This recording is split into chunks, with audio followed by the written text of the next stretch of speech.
it's okay. We got it all clean just in time. I even got the hair dry, actually. It's quite good. And then Lynn arrived, and the pavlovas come out of the oven, and we're all set to go. Wonderful. This is the wonderful Lynn Hall, and you're going to show us how you make a pavlova. Or pavlova roulade, isn't it? A pavlova roulade, yes. It's based on a recipe from meringues, which my mother was absolutely magic at.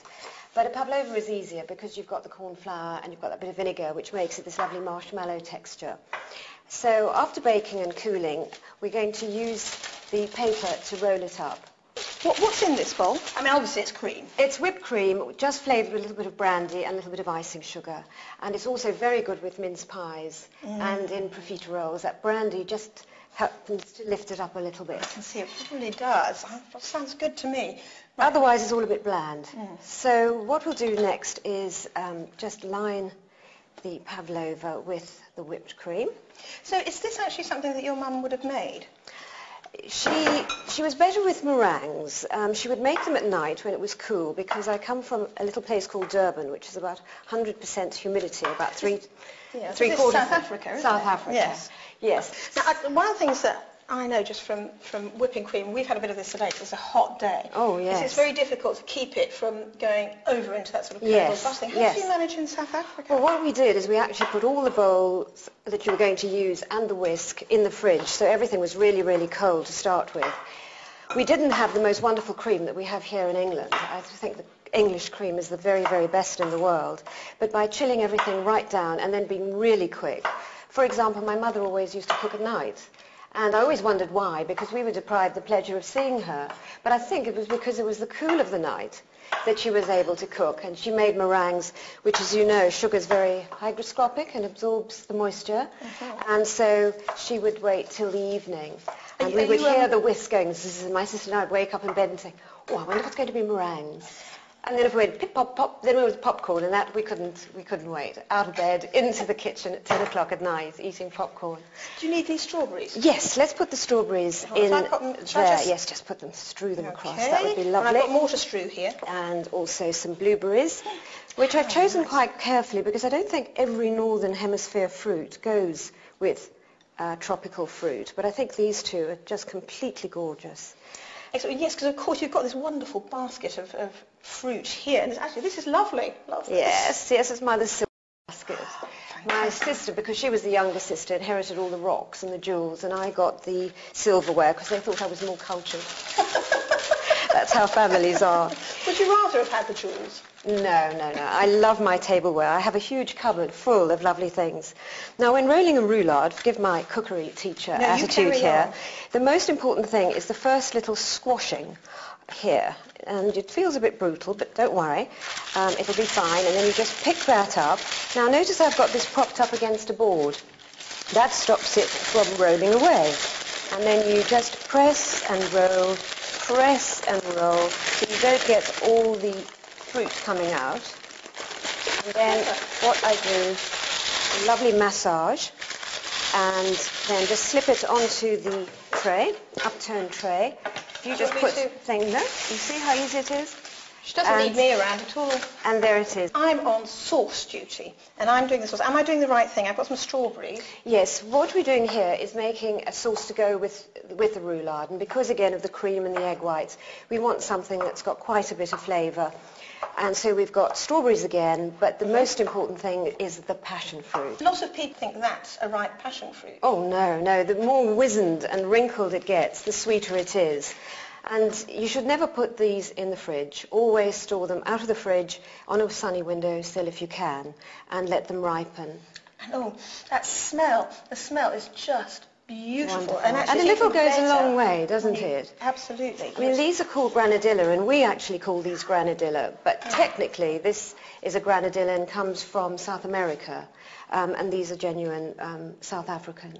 And it's a bit like opening an egg. I know egg, actually you'd be a bit worried if your egg looked like that inside, wouldn't you? But that is just lovely. There's all the seeds. So I just put them straight in with the strawberries. Straight in, yes, that's lovely. And they have that lovely, it's a slightly acidic sweet taste. And yes, sweet sour, yes. The other thing that always makes me laugh are pawpaws. We call them pawpaws, you call them papaya, I believe. Because we used to grow them in the garden. And they grow up on a very tall, long stem. And you've got these umbrella-type leaves coming out of them with the big indentations, a bit like those. And then the pawpaws hang from those like these great breasts right around there. But the most wonderful thing about a South African pawpaw is that they have sexual habits. You have male and female. And Mum and Dad always used to row because Mother was the great pruner. Yes, if you'd like to cut that, Sophie, it'd be lovely. And she'd prune, and Father was the non-pruner. You've always got those two in the family, haven't you, in the garden?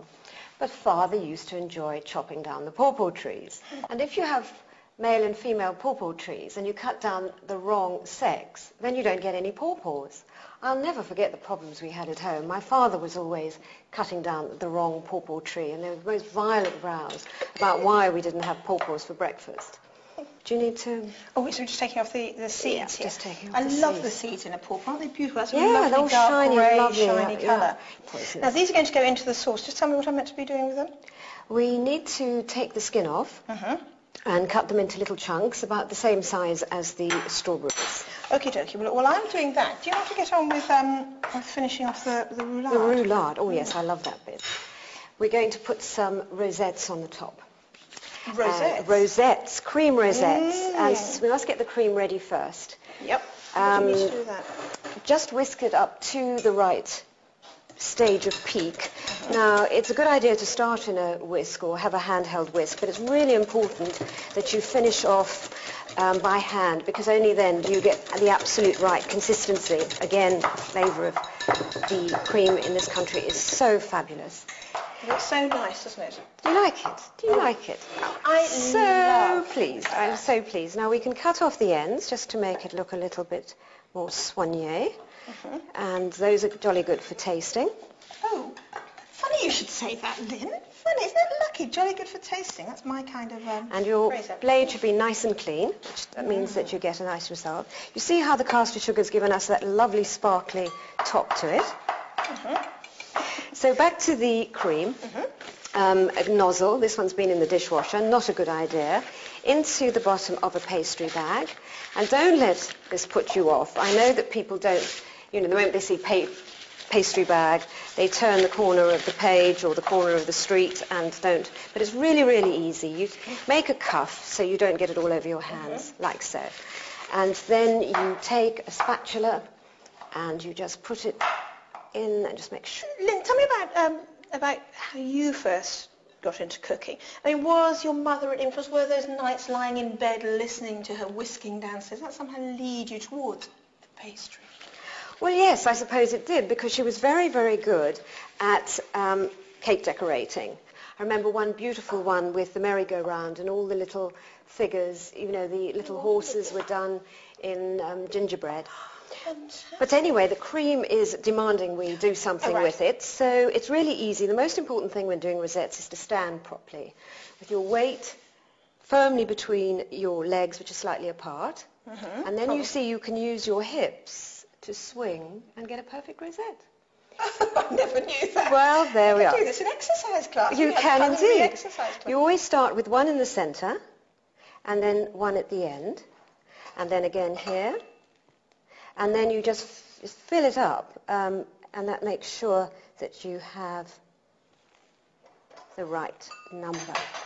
Can I just interrupt you for a minute? Am I doing the right thing here? I've chopped all those fruits. So they're gorgeous, aren't they beautiful? They're like jewels, beautiful colours. Lovely. Just colours. a little sugar syrup to moisten it. And this is the sugar syrup. It is, and it's a very light sugar syrup. We've only got half the sugar to water. So just to make it moist, just to make a chopped fruit salad into a sauce. Just a little more, please, Sophie. A little more? Okay. Just a little more, and that's really lovely. Right? That's gorgeous. And you can see the colour of the sugar syrup. We flavoured with a bit of cinnamon and ginger and vanilla, and that just makes it slightly nice. So we'll get on with that. We'll just put those at an angle. Oh, isn't this pretty?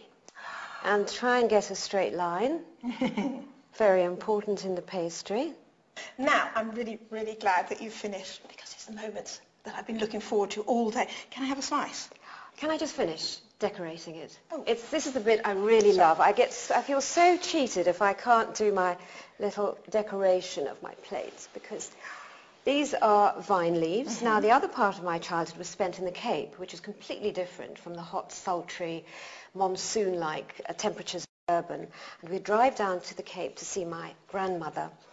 And because the Cape is a completely different climate. It's got a Mediterranean climate, very dry summers, and of course wonderful vines and grapes and beautiful plums and other fruits that we would never get in the tropics. So I always love grape leaves and their shape. And then these are from the local highways and byways of where I live in London. Really? These are London vines? Oh yes, I go out with a pair of scissors at night and a rather large shopping bag and snip discreetly. From whose vines, may I ask? They are coming out onto the pavement, I promise. But it's a very strong residents' association, so I make sure I do it at dark, just so I don't get any confrontations.